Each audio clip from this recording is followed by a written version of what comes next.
vim trazer mais algumas dicas de Nihongo. Esse daqui é bem legal. Eu vou focar para quem mora no Japão e trabalha aqui, que vai ser um pouco mais fácil. Por exemplo, você vai para o Kaisha e você realmente não tem tempo de estudar em casa, não dá. A dica de ouro, se você puder, aí você fala, não, Isao, eu já vi você dar essa dica, que você anota a palavra e uma frase e a tradução atrás nisso daqui. Sim, essa é a dica. Mas, se você não puder fazer isso, e geralmente no Kaisha também não deixa você ficar mexendo no Keitai direto, ou você usa isso, ou você usa um bloquinho de notas pequenininho. O que acontece? Se o japonês falar um vocabulário que você não entende, anota. Mas não só isso. Normalmente você vai anotar o vocabulário que ele falou. Geralmente numa conversa ele vai falar e você fala, caramba, não entendi. Aí você anota.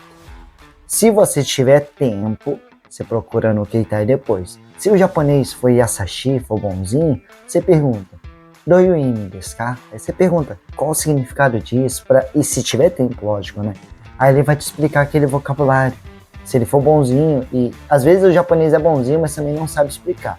Infelizmente acontece muito.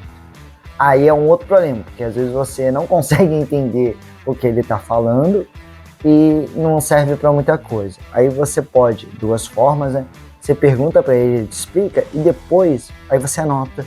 E nisso, depois você vai, na hora que você puder, pega a tradução no Keitai e vai, olha. Se você usa o iPhone, você baixa o aplicativo Iniwa. Ele é ótimo, eu usava demais esse aplicativo. E se você usar Android, é Yomiwa. De Yomi vem do verbo Yomu, tá? Yomiwa. Ambos são excelentes, mas deixa eu só focar um pouquinho nisso daqui que eu já volto e explico sobre os aplicativos. A ideia principal é você sempre pegando o vocabulário que você está ouvindo, principalmente se você mora no Japão e trabalha no Kaisha, porque é um vocabulário que normalmente vai se repetir e é útil, porque é vocabulário de serviço, então é bom você saber. Daí, quando você anota, assim, é o que eu penso e o que funcionou muito para mim. Como tá dando trabalho de anotar, de pesquisar, de olhar, meio que seu cérebro ele se condiciona que, nossa, dá trabalho eu aprender esse vocabulário, eu não posso esquecer ele tão fácil.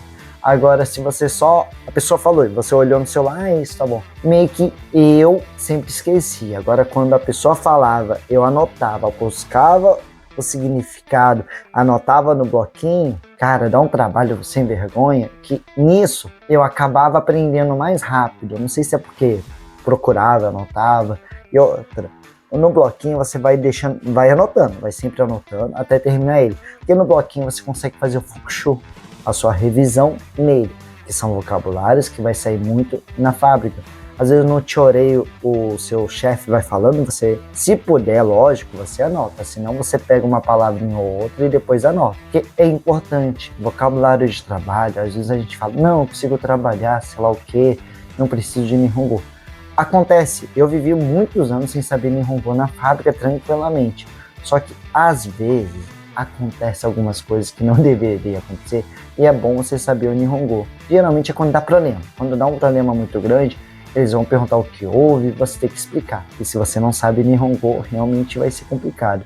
Aí até você chamar alguém para traduzir para você, a pessoa tiver a boa vontade, tudo isso, e se ela entender o que aconteceu, ficaria mais fácil. Mas se a pessoa vem de outro lugar, não entende nada, só está traduzindo, é bem difícil. Tanto que às vezes quando eu tinha que traduzir algo que eu nem fazia parte daquela sessão, é difícil, porque eu não estou entendendo da sessão, que tem vocabulário específico da sessão, da peça, essas coisas, aí é mais difícil. Agora, por isso que eu sempre foco, vai aprendendo um pouquinho todo dia, que no final de um ano você vai falar, caramba, aprendi bastante coisa, e isso na fábrica. Às vezes você nem precisa estar estudando em casa. Por isso que existe muito no Japão gente que aprende Nihongo de fábrica.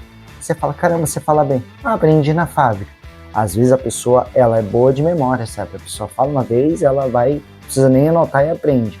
Agora, se você for que nem eu, que não aprende por osmose desse jeito, que precisa anotar, infelizmente eu sou desse jeito. Então, a pessoa fala, eu anoto, porque eu fazia muito na televisão japa. Agora, por exemplo, agora eu falei para quem trabalha no Japão. Se você mora no Brasil e não consegue assistir canais da NHK, e você fala, Sal, não tem como ver televisão japa. Vai no YouTube japa. Aí eu anotava as palavras que saíam.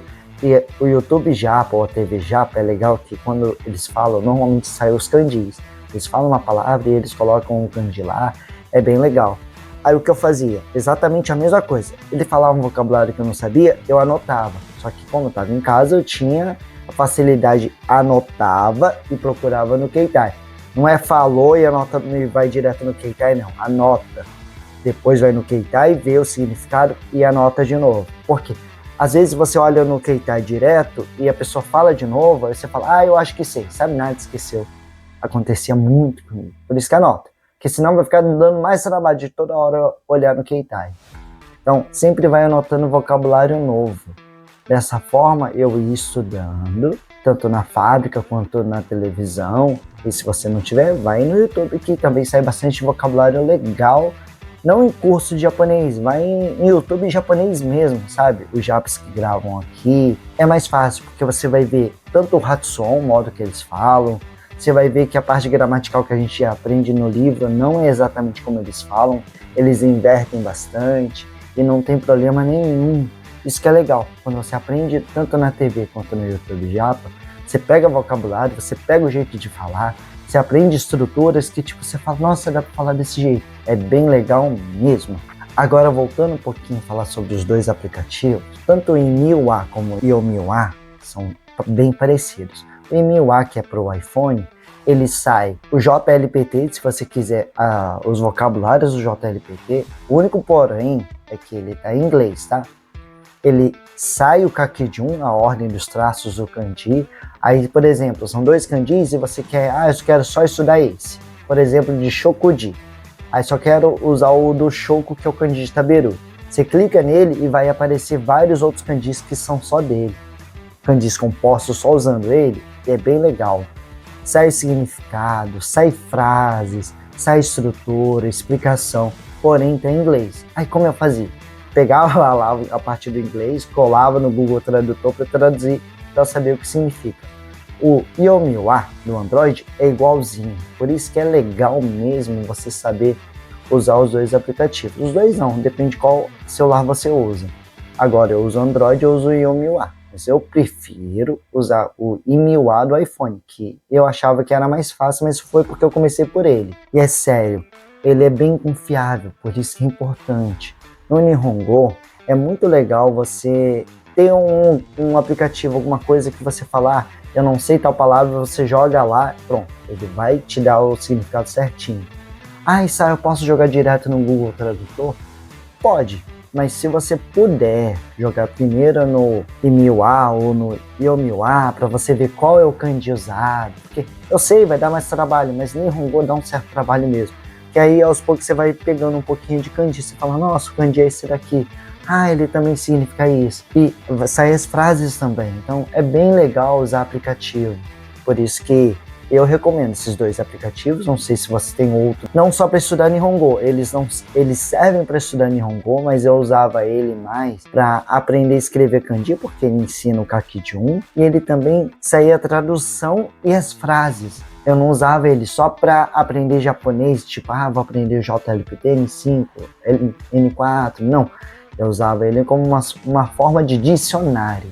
Legal? E as duas dicas de Nihongo foi essa. Eu espero mesmo que você esteja estudando, porque eu quero ver lá na frente você aí falando, caramba, Sal, eu aprendi muito Nihongo, se calhar sei mais do que você. Aí eu vou falar, agora você me ensina que agora eu quero aprender contigo, tá bom? Espero que tenha gostado e nos vemos no próximo vídeo. Mata, né?